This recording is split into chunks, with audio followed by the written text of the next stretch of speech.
Welcome to another edition of Coffee with the Candidates. I have Laura Kotalik here with me today. She is one of two candidates running for the Yankton County Auditor position. Welcome. Thank you. It's a pleasure to be here. Well, let's go ahead and start. If you could introduce yourself to our viewing audience. Sure. So I'm Laura Kotalik, and I was raised on a family farm just north of Yankton. Went through the Yankton public school system and was involved in activities, was involved in 4-H, had a lot of fun in all of those things. I went on to college, went to SDSU, and then I graduated from USD. I have a bachelor's and a master's in education. And after that, my husband Tim and I have 3 children that we raised. And so we have Andrew, Elsie, and Oliver were our kids. And I have 1 granddaughter, Avery. And so that's kind of that part of it. Then some of my experience, I am a teacher, so I taught for several years, and I worked in children's ministry, and I also served as the director of the preschool and the daycare. And so that gave me kind of a broad range of experience and opportunities. So that was a really good thing to have as a background. I just really think that this auditor position is just truly one of the very most important jobs in Yankton County, and the things that they oversee are valuable to each person and each constituent. And so because of that, I'm just thankful that God has really prepared me for this position by providing me opportunities in working with financial things, with budgeting, with working with staff, overseeing just so many things with training and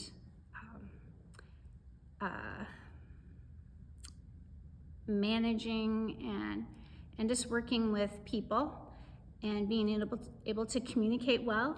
And so I'm just thankful for all of those things. I have had experience with, parliamentary procedure, which applies to it as well, and working elections, and so there's just a lot of different things in my background, but I'm just looking forward to serving as the Yankton County Auditor. So what sets you apart from the other candidate for this position? So I would say the biggest thing that sets me apart is that I am a candidate who has experience and things that I've done that really relate to all the parts of the auditor position.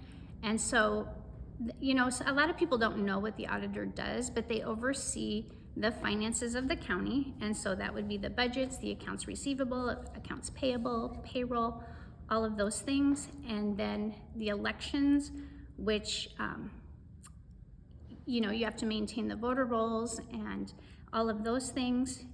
Publishing notices for the county commission, being at their meetings, helping them with parliamentary procedures. So those are all parts of the job that I just feel like I have a really good background to help in all those different areas. Well, thank you very much for that. I want to apologize. I asked you the wrong second question. I'm doing a lot of interviews today, and so I had the state legislator questions in front of me. So thank you very much for answering that question. That was not one of your original questions that was on the list provided to you. So thank you for that, and my apologies. So the next question on the list that was provided in advance for all the candidates, for those who don't know, what is the county auditor legally responsible for? So some of that I just sort of answered, but the 3 main parts of the county auditor would be the financial. And so you're responsible for helping the county commission with the budget and the financials, the accounts receivable, accounts payable, payroll, all of those sorts of things. And then the elections, you have to maintain the voter rolls, help with voter registration, help with elections, and getting everything prepared for the elections. So we have and right now, of course, you've probably heard about the issues that they're having with getting the ballots ready, and there's really a lot to it. And one of the things that makes that challenging is we have the deadline for the petitions is the end of April, or the end of March, and then in April you have absentee voting starting, supposed to be today. And so there's not a lot of time between that. So it's really a lot for the auditor to do to, go through the petitions, make sure that they're all valid, and then prepare the ballot. And so we have a lot of different ballots too, which makes it another challenge because we have a lot of precinct people running.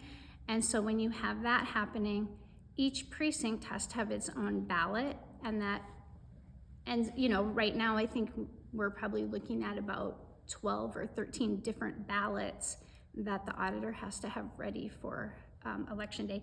Anyway, and then the third part of the job is working with the county commission. So you're sort of acting as their secretary. And so you are assisting them with parliamentary procedure. You're assisting them with making sure the minutes are accurate and timely, notices are published, and all those sorts of things. So those are sort of the parts of the job. So what does the county auditor do on a day-to-day basis? I think it probably depends on the day. And that's one of the things too that I feel like I have a really good background with, because you have to learn to prioritize and do what needs to be done. And so when you have an election coming up, of course, you're going to have to be focusing on that. If you have things that need to be paid or payroll that needs to be done. So it really depends on the time of the month or the time of the day or the time of the year as far as what you have to prioritize. And I think I do a really good job of knowing and keeping track of what needs to be done when. So how would you measure success for yourself and your staff? I would say that you want to make sure, especially since this is such a financial based position, you really want to make sure that your budgets and your financial, everything that you do is accurate and presented well so that people can understand it. And you have to make sure that ultimately your county commission, who is in charge of the budget and presenting it and approving it, they have to really be able to look at what I would be giving them and completely understand it, see where the money's going, be able to answer questions. And so that would be, one of the biggest things is to make sure that everything you do is accurate and correct. You also want to make sure that the election information is updated and correct. If you don't have that right, it's hard to have a secure election. And so you have to make sure that the background of that is ready. And you also want to make sure that the taxpayers can understand and see and know that how their tax dollars are being spent, so they can have a good visual of that as well. So please share your work history, how your skill set has prepared you for the job, and what differentiates you from the other candidate, which was a part of the second question that I asked you, but please feel free to repeat that however you feel appropriate. Sure. Well, I definitely feel like I'm the most qualified person that would really set me apart in this race, because I have experience in all of the areas. I have a lot of financial experience in dealing with preparing the budgets and the financials for the daycare. I really worked hard at being able to make sure the information is organized and presented well. You have to make sure that people are understanding where that money is going, whether it's, at a church, in a daycare, for the county. And so all of those places need to be able to really understand the information. You have to be able to work with different departments, make sure that what they're budgeting is in line with what they should be spending or what they really need. You want to make sure that you're managing the payroll and evaluations. There's just so much with staff. And so I just feel like I have a really good background in working with staff at the daycare. We had about 40 employees, and in church ministry we had over 400 volunteer positions. So just managing the people and being able to work well with them is a strength. Being a teacher and teaching middle school math, you really look at numbers. I enjoy numbers. I am good with them, and so I would bring that to the table as well. I have experience working with elections. I worked as a poll worker and a poll watcher. And so just having that background really gives you a good understanding of what's involved and the procedures that are needed and the things that go into setting that up. being in 4-H, even as a kid, when I was in 4-H, and then later I was on the 4-H leader board. So then you have experience working with parliamentary procedure, how to run a meeting, and so that would be an asset to the county commission, as you know, you're really their secretary, helping them to be able to do their job better, and then also helping them by presenting the information that they need in order to make good decisions for the county. So those are all things that would really be good. So with county budget constraints, what ideas do you have that could potentially lower the budget needed for the auditor's office?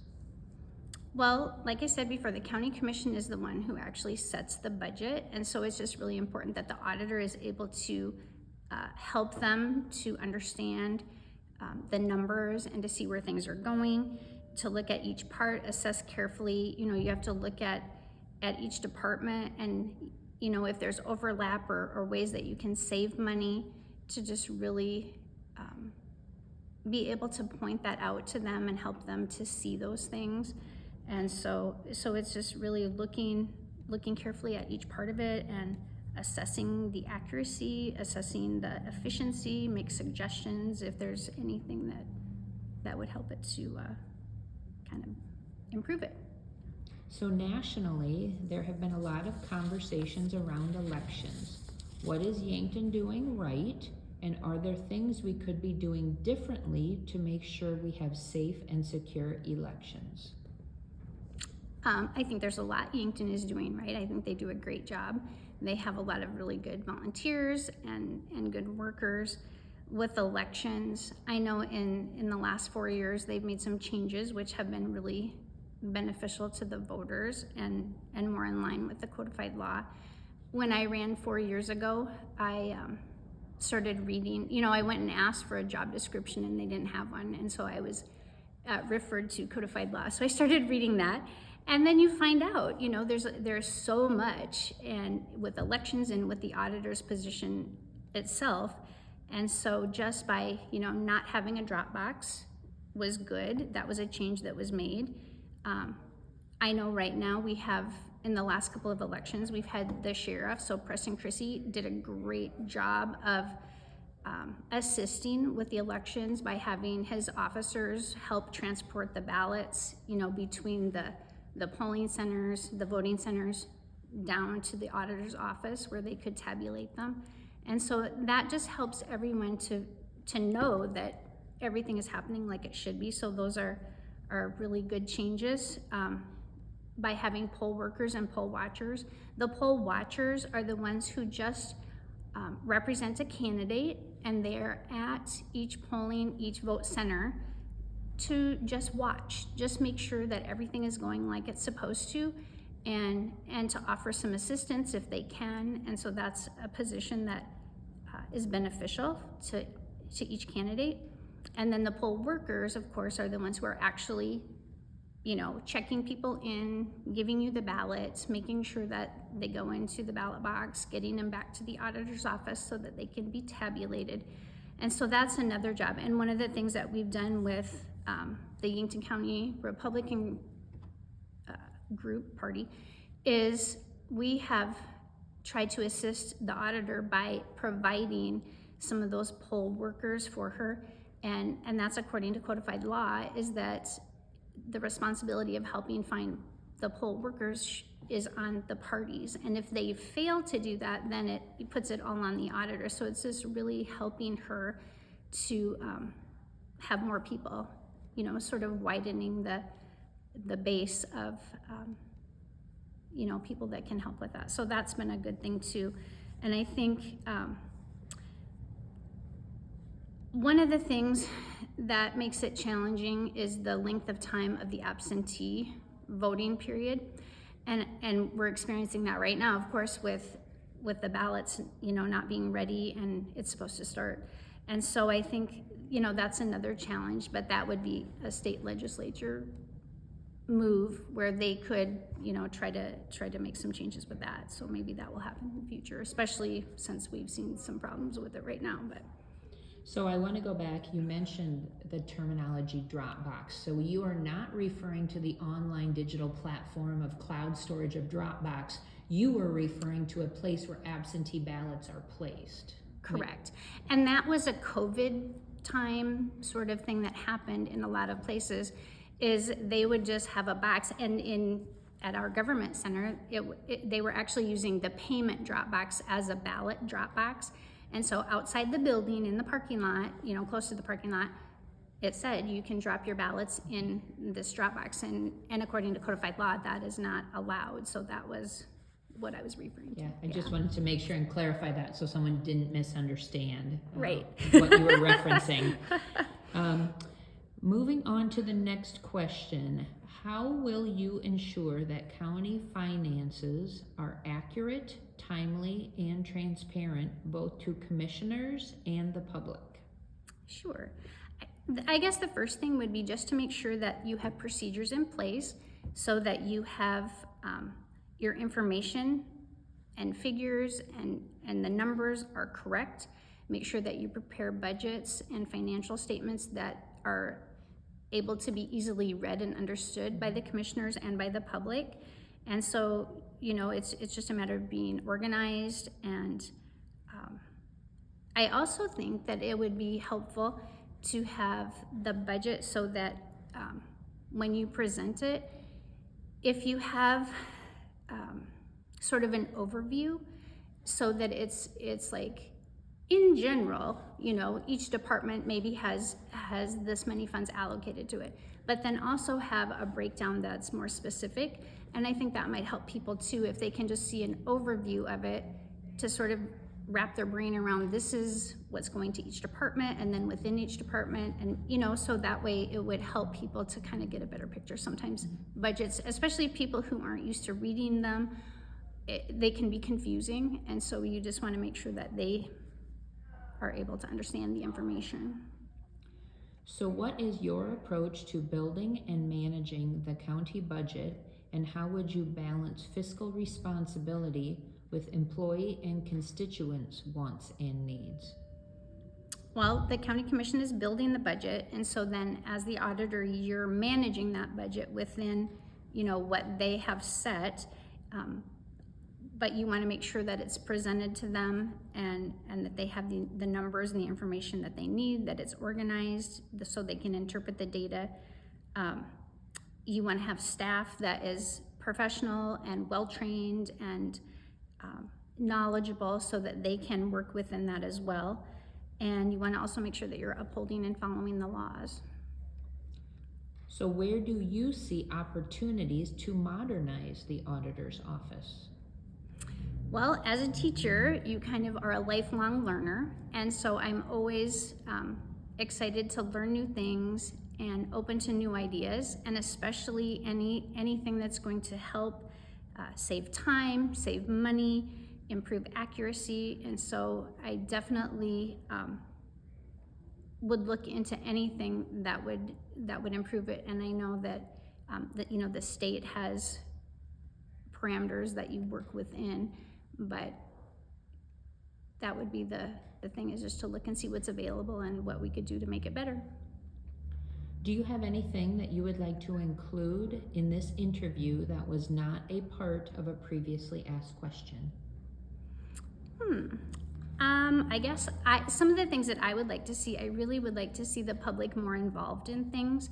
Sometimes, everybody's busy, everybody has commitments and things that they have to do, and so you want to make information available to them so they can easily be involved. And so I would just like to see the public more involved, especially in the budgeting process. I know some of their budget meetings, we don't have very many people who come or who know, and so you want to try to improve on that and get more people involved in those discussions and help them to really understand where that money's going.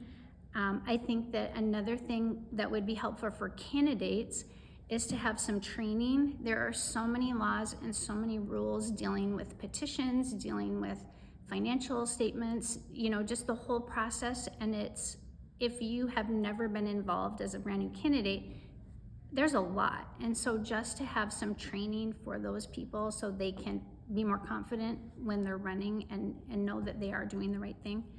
And then I would like to also see the county budget and financials posted maybe on the website, as that would be able to, you know, show a little bit more transparency, and people can access it easily and see what's going on. So that would be an improvement too that I would like to see. Well, Laura Kotalik, thank you very much for your time with us here today. And once again, she is one of 2 candidates running for Yankton County Auditor position. And as was mentioned, we're recording here today on the 17th, which is supposed to be the first day of absentee ballots, but hopefully that opportunity for absentee voting will be coming soon. But if not, we can almost guarantee you that you can show up at the polls on June 2nd to vote in person for the primary election. Thank you so much. Yep, thank you.